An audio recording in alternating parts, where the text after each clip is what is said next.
Mais est-ce que pour autant, parce que Dieu nous protège, parce que Dieu nous garde, que nous n'allons pas respecter les mesures sécuritaires?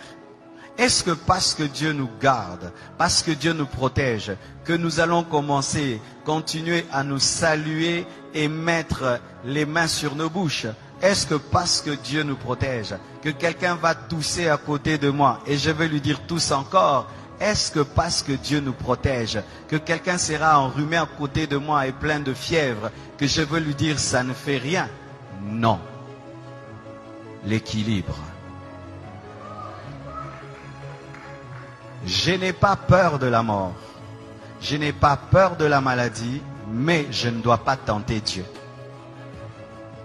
La Bible dit que vous boirez des breuvages mortels et vous ne mourrez point. Mais est-ce que pour autant tu vas prendre le poison?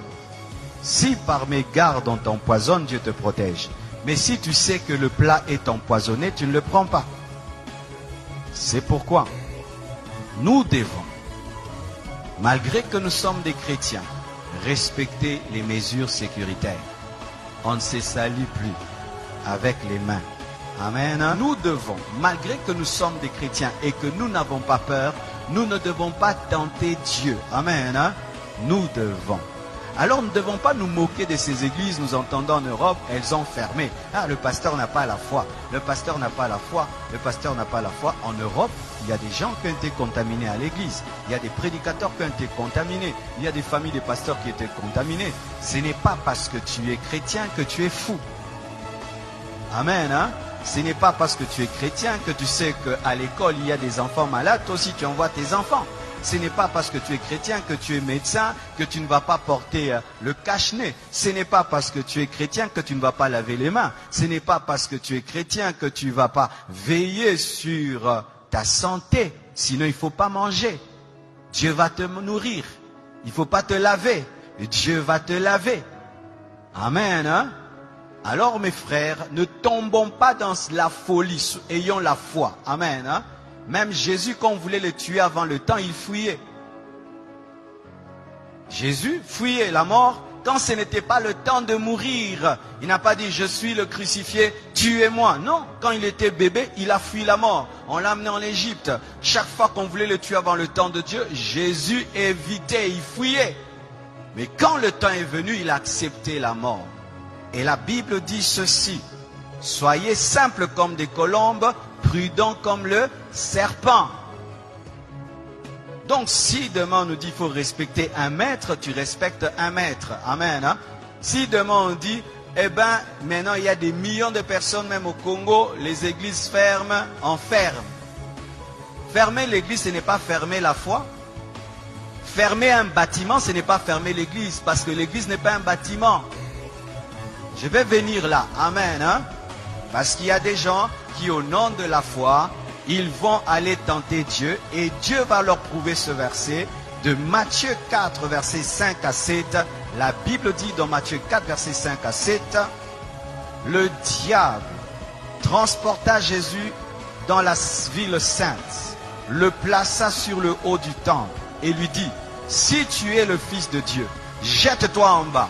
Mets-toi en danger. Si tu es le Fils de Dieu, jette-toi en bas. Mets-toi en danger. Dieu te protège. Car il est écrit, il donnera des ordres à ses anges à ton sujet. Et ils te porteront sur les mains. Il lui présente une promesse de protection. Maintenant, il dit, mets-toi en danger. Parce que Dieu a dit qu'il va te protéger quand tu seras en danger. De peur que ton pied ne heurte contre une pierre. Jésus lui a dit quoi? Tu as raison. Je vais te prouver que je suis fils de Dieu. Je vais me jeter et les anges vont venir. Il a fait ça. Il a dit quoi? Tu ne tenteras pas le Seigneur ton Dieu. C'est dire quoi? Tu n'obligeras pas Dieu à agir. On n'oblige pas Dieu à agir même s'il a promis. Dieu, tu as dit que 1000 tombent à ma droite, 1000 à ma gauche. Tu vois 50 personnes en train de tousser là-bas, à d'éternuer. Tu viens là-bas, robo-bo-bo-bo. Vous avez Covid-40. Amen. Parce que même j'ai écrit sur Internet, vous savez, la conférence qui était prévue à Montréal a été annulée. Ils m'ont appelé, ils m'ont dit c'est annulé parce que la loi là-bas a interdit pour la sécurité du peuple. Et les gens disent, oh, si vous étiez des hommes de Dieu, il fallait que vous puissiez, il fallait quand même tenir cette action-là. Même si tu la tiens, mais les gens ne vont pas venir. Et même s'ils viennent, ici ils viennent, et alors tu vas mettre en danger la vie des gens pour prouver que toi tu as la foi. Prends tes propres enfants, fais-leur ça. Moi je ne suis pas un fou, je suis un homme de foi. Il y a une différence entre folie et foi. Amen. Hein? Alors mes frères et sœurs, Jésus ne s'est pas jeté parce que Dieu a dit qu'il allait le protéger. Mais si on le poussait, Dieu allait le protéger. Mais là on ne l'a pas poussé. C'est-à-dire tu te retrouves dans un endroit et tu as mis toutes les mesures, mais tu touches sur un poignet. Et il y avait quelqu'un qui a laissé là le Covid. Toi tu touches, tu ne savais pas. Et puis tu mets là, Dieu te garde. Mais si Dieu te dit attention, le poignet est sale, prends vraiment l'alcool, lave. N'aimez pas le sang de Jésus, lave. Le sang de Jésus agit quand tu ne sais pas. Mais quand tu sais, utilise l'intelligence et la connaissance. Vous entendez cet équilibre, hein? Alléluia. Sinon tu vas aller au ciel avant. Amen. Je suis allé dans un hôpital, je trouvais un frère de l'église, il avait un cache-nez. Je vais dire, frère, tu manques la foi? Non, il a la foi, il a la foi. Mais est-ce que parce que tu as la foi, tu n'as pas porté des chaussures? Pourquoi vous portez les chaussures?